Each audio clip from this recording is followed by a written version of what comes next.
भाई आज जुमा भी भाई। हाँ यार। चल भाई रेज वो पढ़ेगा क्या बजे तेरी मस्जिद में। भाई यार मस्जिद में तो मुझे नहीं पता क्या है वो, ये चल इमाम साहब से पूछेंगे जाके। चल भाई। दोनों बैठे इमाम साहब, चल उनसे चल पूछेंगे। भाई फिर।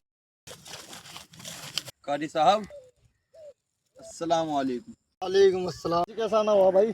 जी वो 1 बजे वाला जुमा क्या बजे है जी? अस्तगफुरुल्लाह, 1 बजे वाला जुमा? हाँ जी। और इस तरह कुछ पेच फूट ढीला है क्या? ना जी वो पूछना तो पड़े ना जी। तो भाई 1 बजे वाला जुमा तो 1 ही बजे होगा ना मस्जिद में। ओ आप तो गर्म हो रही है जी कारी और साहब। गरम की क्या बात है इसमें? जब 1 बजे वाला जुमा 1 बजे ही होगा, कोई 1:30 थोड़ी हो जाएगा। अजी हमने लगाया आपने डर। डर। अरे डर की क्या बात है? रुक जाओ, उसमें पहले जुमा पढ़ के दीजिए हमारी मस्जिद में। अजी बस हम तो कहीं और पढ़ सुनो, लेंगे जी। 1 बजे वाला जुमा 1 ही बजे होता है भाई। कारी साहब हमें लग रहा है आपसे डर, हम तो डर की क्या बात है? तुम उल्टी सीधी बात करके आ रहे हैं। तुम मुसलमान हो, तुम काफिर हो भाई, काफिर। ये तुम्हें ये मुझे पता है 1 बजे वाला जुमा क्या बजे हो। हमें लग रहा है आपसे डर। या नबी या नबी